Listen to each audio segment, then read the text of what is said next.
Welcome to the Underground, the Steel City Underground, a Pittsburgh Steelers podcast made by fans like you, for fans like you. Now, here's your host, Joe Kuzma. Hello, everyone, and welcome to another edition of the Steel City Underground podcast. I am your host, Joe Kuzma, and yes, deflated again. Steelers drop third straight loss this season, fall to 4-4, the same record as the Baltimore Ravens, both tied for the lead in the AFC North, though Baltimore at this point has the head-to-head tiebreaker used to break ties, of course. Yeah, my mind is out there. I literally said to my team over at steelcityunderground.com that we all said doing everything this week would be very painful in review of this game. Not one of the more sharp efforts from the Pittsburgh Steelers. Lots of penalties, lots of nothing through three quarters. Saw someone tweet yesterday that the first three quarters the Steelers were playing, and maybe even into the fourth quarter, was like my parents trying to play Madden for the first time. And that pretty much sums it up, folks. A lot of people very upset, still throwing around the same fire Haley, fire Tomlin stuff that I won't subscribe to. If you go back a week or two, had a whole episode on this, had an article or two also on steelcityunderground.com.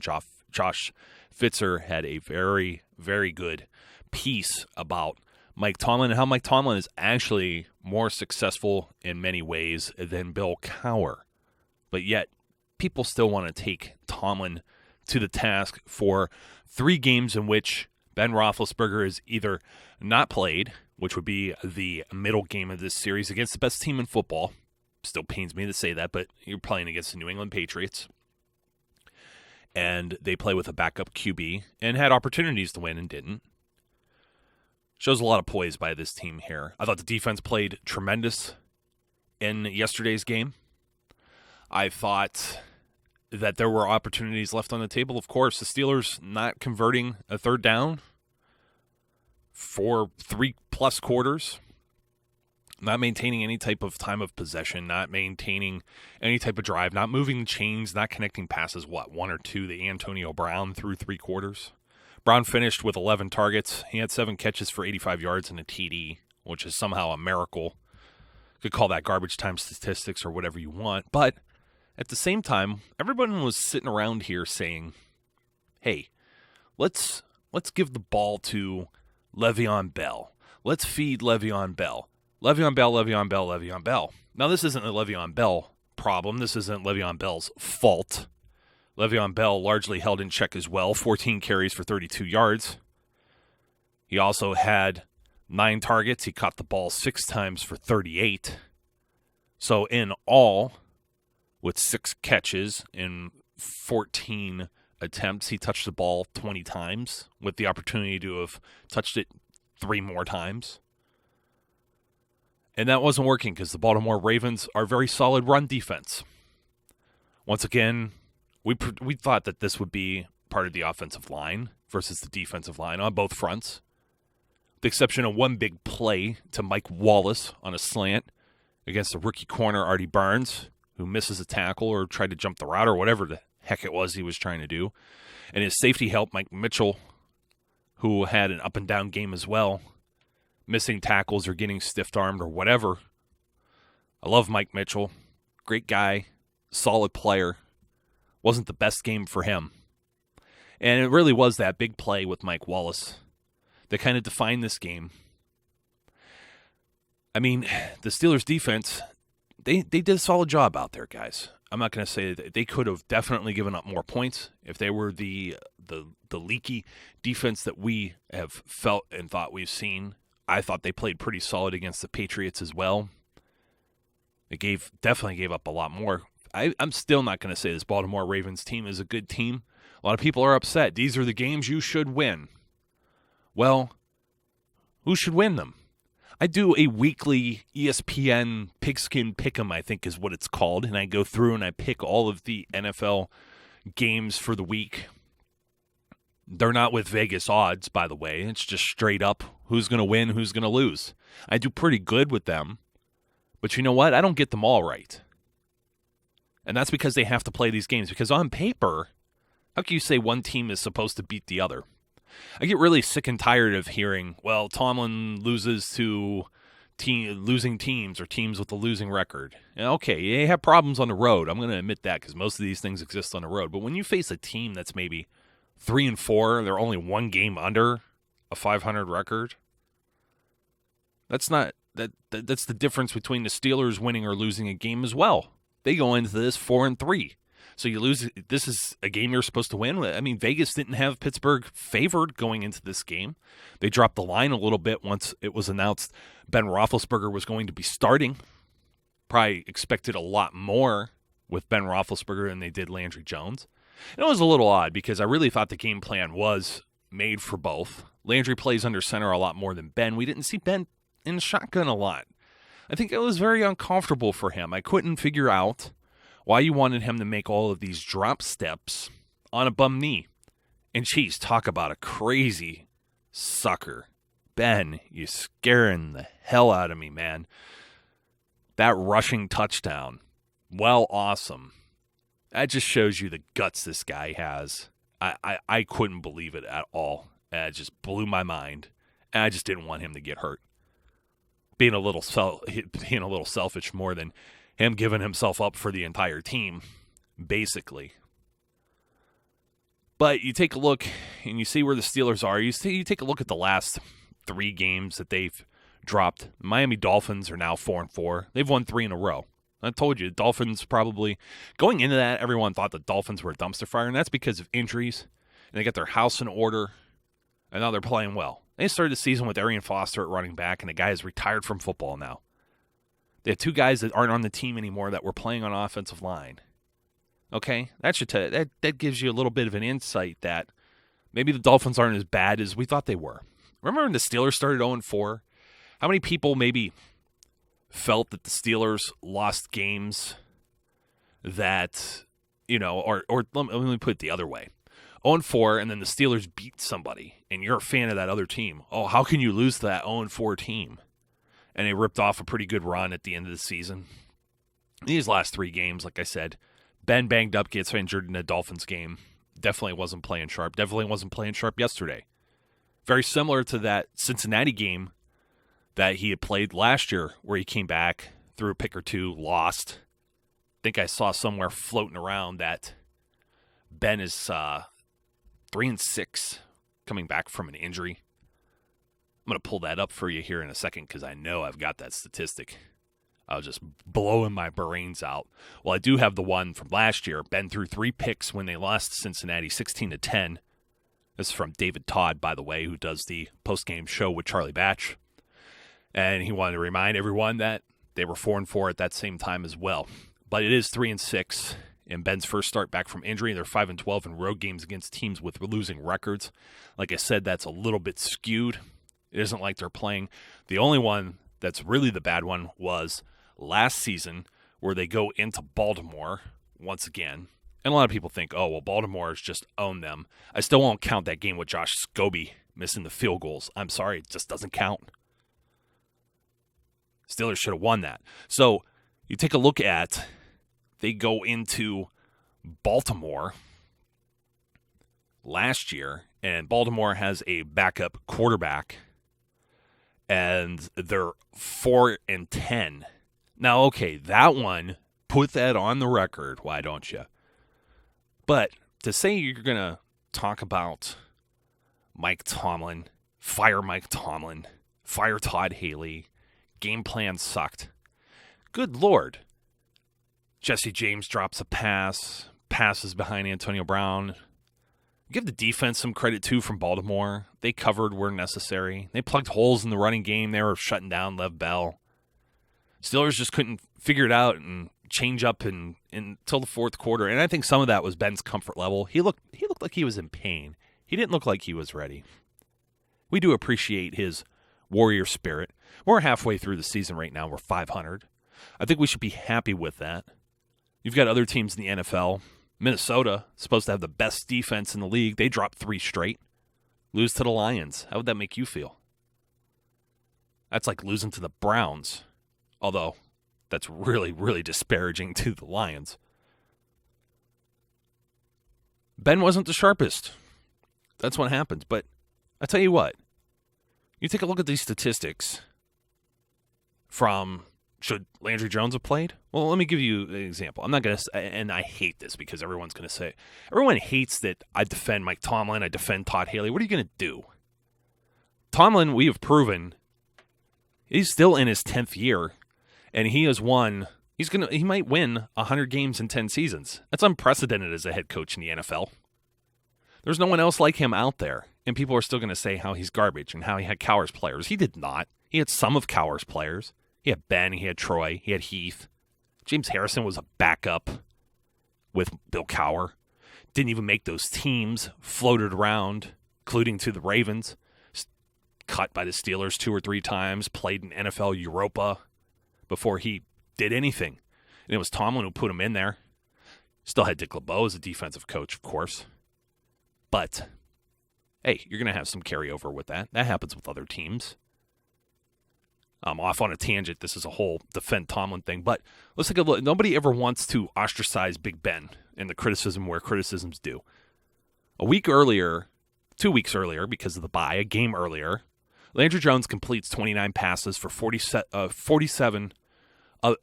his 47 passes, 29 of his 47 passes for 281 yards, 1 TD, 1 pick, has a 76.6 QB rating. Everyone wants to talk about how Landry Jones is garbage. We need a better backup quarterback. Well, how about Ben completing 23 of his 45 passes for 51.1% completion percentage? And then, of course, 1 touchdown, 1 interception, and a lower quarterback rating at 67.3. Is this a quarterback problem, or is this an individual problem? Landry Jones had a 76.6, by the way, QB rating. His completion percentage was 61.7. So over 10% better than Ben 2 weeks earlier. That's not to say that Landry Jones is a better player than Ben, but I had asked if a healthy Landry Jones would be better than a banged-up Ben, and maybe he would have, maybe he wouldn't have. We have no idea. We have no way of knowing that. We just know the cards that were played yesterday weren't necessarily the best. Antonio Brown comes out after the game, and he says other players have to stand up because he's getting triple teamed, blah, blah, blah. Don't necessarily disagree with AB there. Eli Rogers, 6 catches, 103 yards. Might be that player. I said Bell had 6 catches, but aside from that, you have David Johnson with a catch, Jesse James with 2. He also had a drop or 2. Xavier Grimble with 1. Hayward Bay gets hurt. He's out of the game. He was targeted twice. He didn't have a catch. Sammy Coates was targeted 5 times, didn't have a catch. Kobe Hamilton targeted once, no catch. Look at the names that are on that list, okay? Darius Hayward Bay, who I was very high on, may have made a difference in this game had he been on the other side to stretch the field. He was the starter. Marcus Wheaton was completely inactive. Maybe he could have helped this team. But you have Marcus Gilbert. You have, not Hayward Bay, I'm sorry, but Sammy Coates and Eli Rogers, all sitting from injuries, and then, of course, whatever team disciplined to Eli Rogers, and these guys have not been on the field, nor has Ben. And they haven't played for a few weeks, and it sure looked like it. This is why I'm not panicking. A division game with an opponent that knows you very well, that you're going to play twice and going to be able to maybe get redemption back at home, because you are on the road, back at home at Heinz Field on Christmas Day. There was plenty of ugly.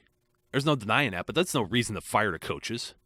Oh, they had a bye week and they didn't get them prepared. How are you going to prepare? Ben wasn't able to really practice. He was taking half of the snaps.